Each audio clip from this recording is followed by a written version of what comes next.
2.2 million kilometers per hour. That's the speed our entire galaxy is moving through space right now.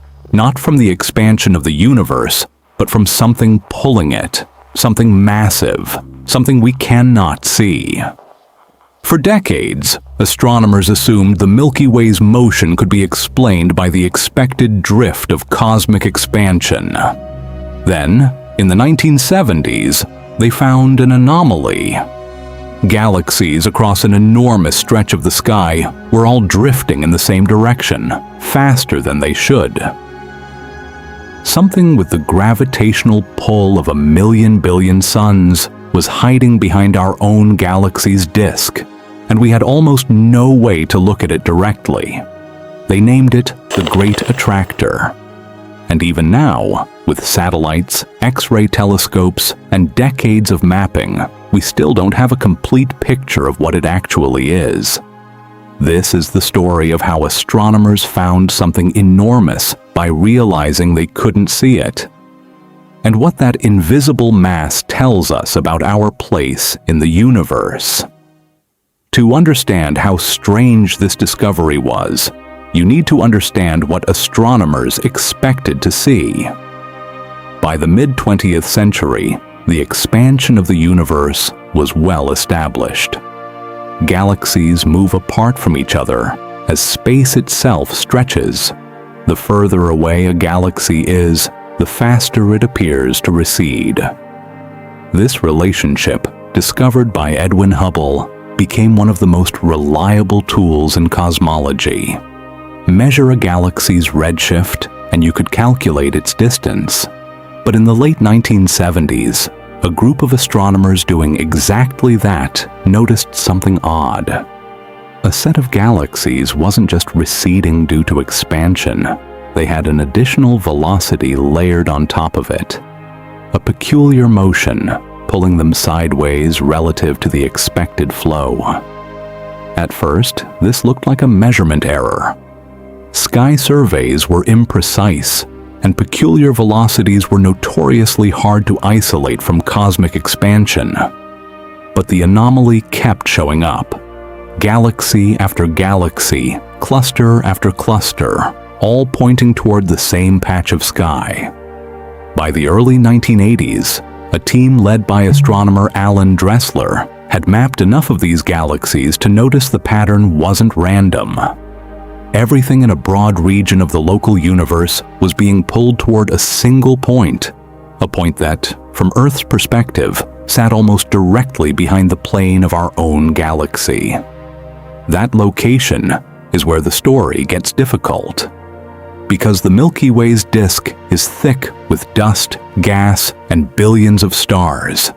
Anything sitting behind it is effectively hidden from optical telescopes. Astronomers had discovered a source of gravity strong enough to move galaxies across hundreds of millions of light years. And it was sitting in the one place they couldn't look. They called this region the zone of avoidance. Not because anything was avoiding it deliberately, but because our own galaxy was blocking the view. For the first time, astronomers were forced to study something not by seeing it, but by tracking what it was doing to everything around it. If you can't see something directly, how do you study it?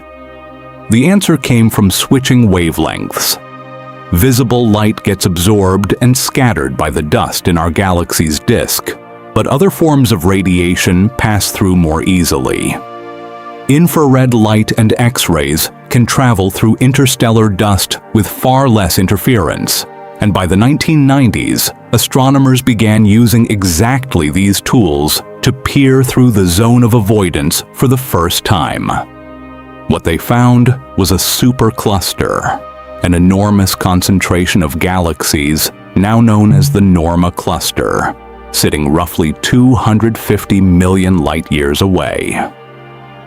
Norma appeared to be the visible core of whatever was generating this gravitational pull, but even after finding it, the numbers didn't add up. The mass of Norma alone wasn't enough to explain the full strength of the pull that had been measured. something more was still hidden. This is where the scale of the problem became clear. The region producing this gravitational effect wasn't a single galaxy or even a single cluster. It was estimated to contain the combined mass of many thousands of galaxies spread across a volume of space hundreds of millions of light years wide. To put that in perspective, our entire local group, the Milky Way, Andromeda, and roughly 80 smaller satellite galaxies, is a rounding error compared to the structure pulling on it. And this wasn't a local curiosity. The Great Attractor was influencing the motion of galaxies far beyond our immediate neighborhood, across a region so large that its true boundaries were difficult to define. Astronomers weren't just looking at a large object anymore. They were looking at evidence of one of the largest coherent structures ever detected in the observable universe. And they'd only been able to find it because it was massive enough to move things they could actually see. Even with X-ray and infrared surveys revealing Norma and the surrounding structure, one question remained unresolved. If Norma's mass wasn't sufficient to fully explain the pull, what was? The answer came from looking even further away, and it changed the entire framing of the discovery. Beyond the Great Attractor, roughly twice as far from Earth, astronomers identified another concentration of galaxies, one so massive it dwarfed even Norma. This structure became known as the Shapley Supercluster, and its total mass is estimated to be among the largest of any known structure in the observable universe. Here is where the picture shifted.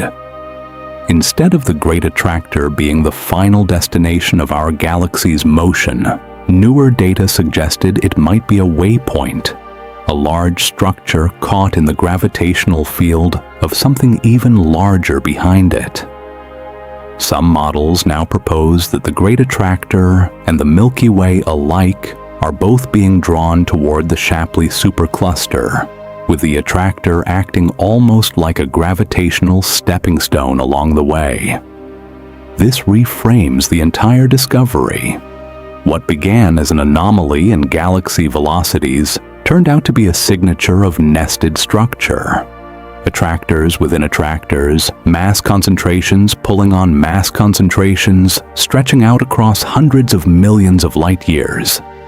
And because so much of this structure lies behind the obscuring disk of our own galaxy, there is no guarantee we've mapped all of it. There could be more mass, more structure, still hidden in the zone of avoidance, still uncounted. This is the unsettling part.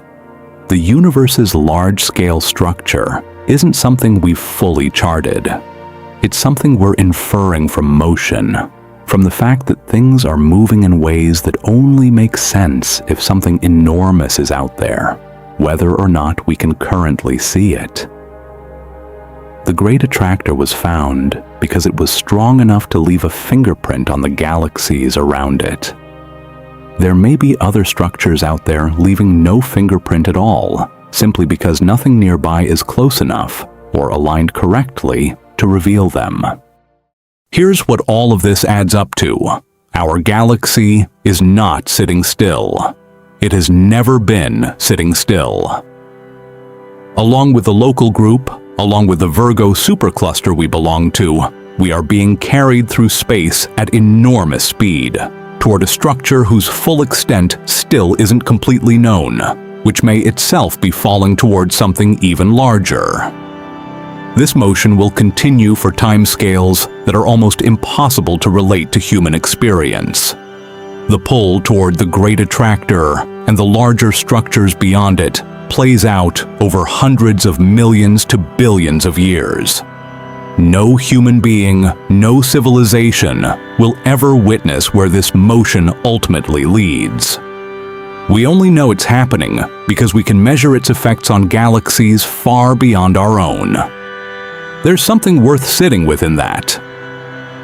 For most of history, humans assumed the ground beneath their feet, and later, the galaxy around them was fixed. A stable backdrop against which everything else moved.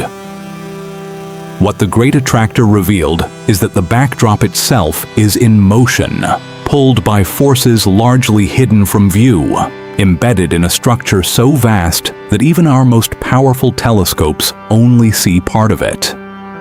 We found this because a small deviation in galaxy velocities didn't match a simple model. That's often how the largest discoveries begin, not with something appearing in the sky, but with something not quite adding up in the numbers. The universe rarely reveals its biggest structures directly. More often, it reveals them by the way everything else moves around them. And somewhere out there, in the direction of Norma and Shapley, that structure is still pulling, still shaping the motion of everything nearby, still, in large part, hidden.